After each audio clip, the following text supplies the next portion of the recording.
told it's an illness that's surprisingly difficult to pin down to achieve a diagnosis. Now, I'm diagnosed bipolar, and bipolarity is a disease of the brain. So a brain scan will surely reveal a sign of what I have.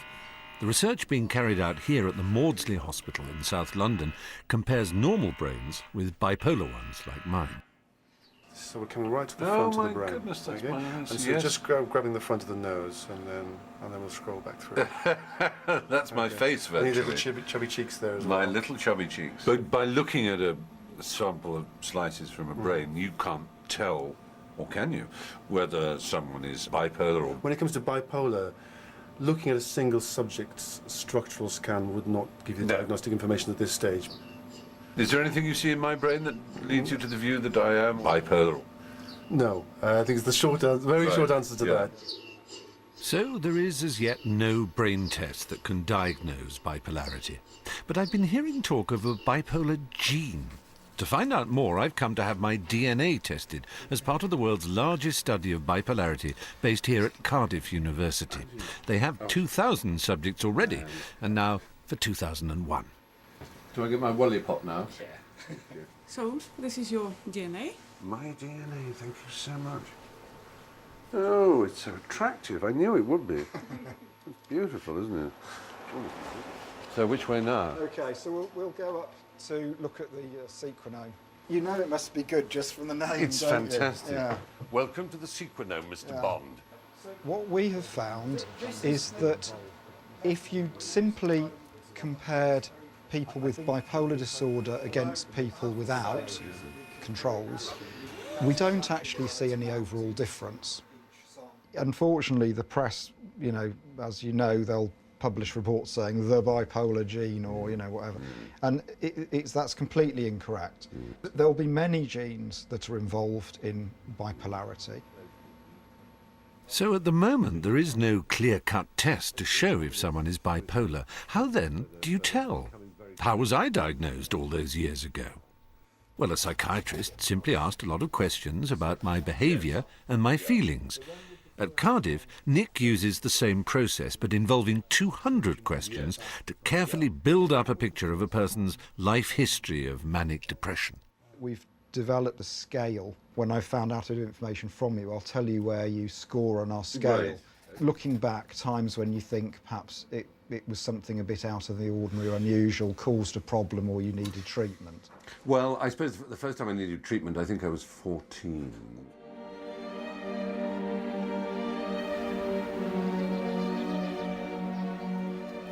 In hindsight, my symptoms really surfaced here. But the problem for almost everyone was that they just looked like bad behaviour. I was nearly expelled from my prep school. I was expelled from here.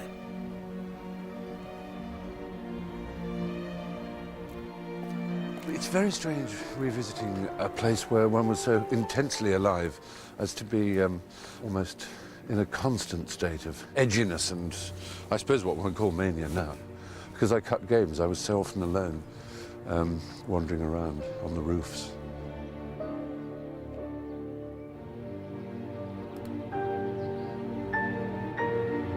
I think I used to crawl all over the roof for a mixture of risk and power when you're looking down on people.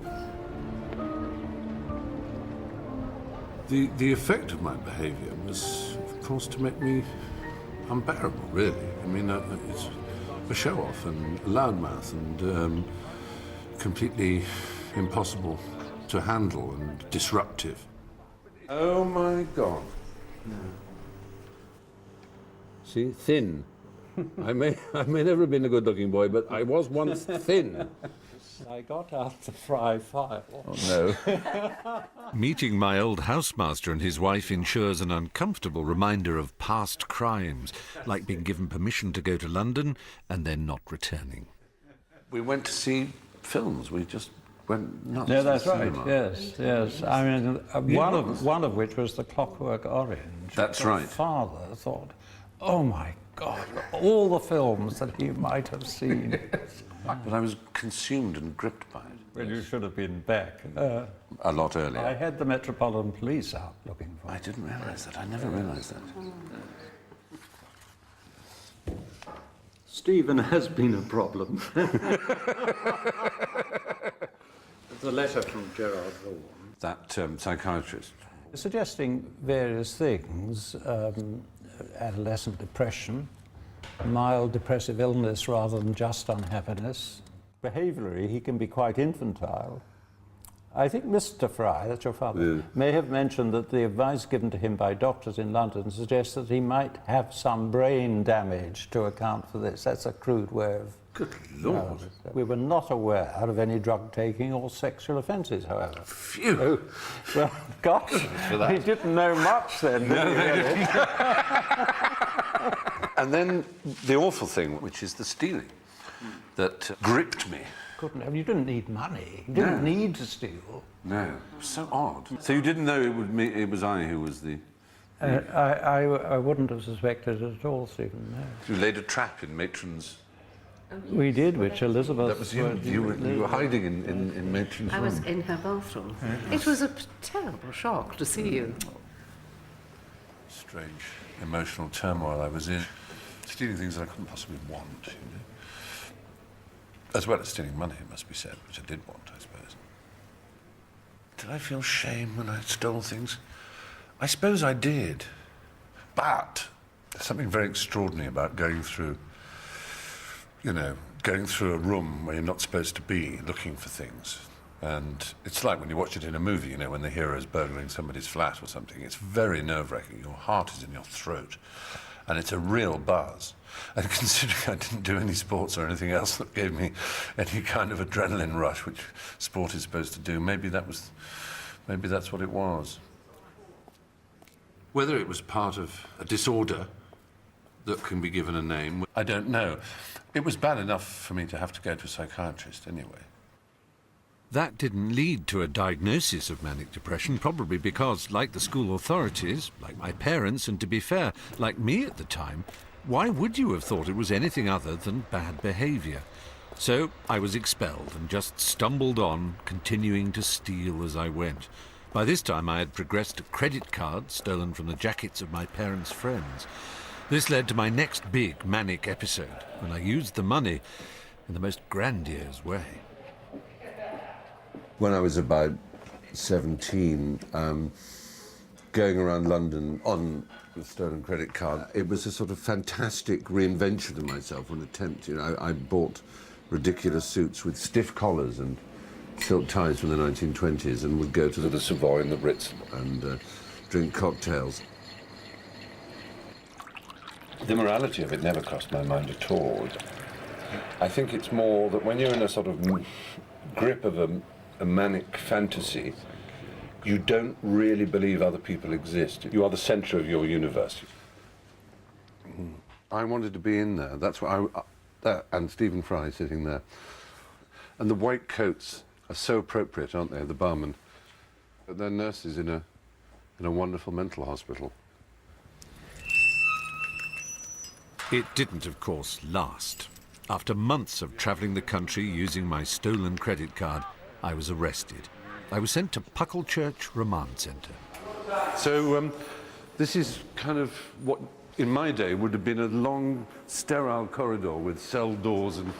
Wow, I mean, it's just so different. I had spent the last 10 years of my life, virtually, at boarding schools of one kind or another. So this was, for me, it was nothing, really, to be honest. It was just, instead of being called prefects or schoolmasters, they were called prison officers or screws.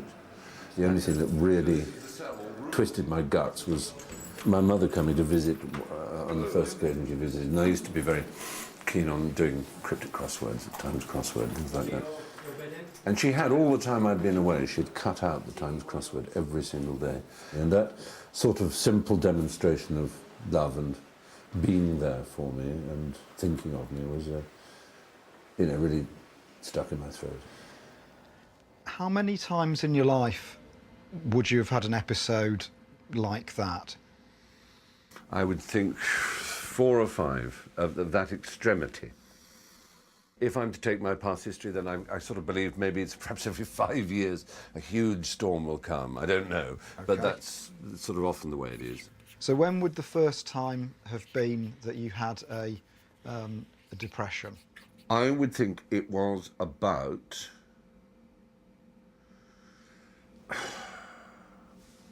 6 months before that manic experience, oddly enough. When you've been depressed like that, what's your self-esteem like then? Oh, it's absolute zero. Stand up from a sofa and walk to the fridge is an actual unbelievable effort. Everything that happens is because you are a cunt. It's because I'm a complete wanker, that's because I'm an arsehole. You kind of almost have a Tourette's view of yourself. You think of death all the time. I mean, even if you're not feeling suicidal, you're just constantly aware of death and aware of your own death and how welcome it would be. That's when I tried to kill myself. Right, so you'd have been... 17. It was tablets, was it? Yes, I took as many as I could, and as many variations as I could in order to make them as toxic as possible. Unfortunately, it just made me projectile vomit. And I do remember absolutely that it was a suicide attempt, not a cry for help. Looking back through your life, just roughly how many episodes of depression like that do you think you've experienced, just roughly? I should say 5 or 6. I think Nick Craddock's getting the picture, but so am I. Adding up all that extreme behaviour is making me a little concerned about what my eventual score will be.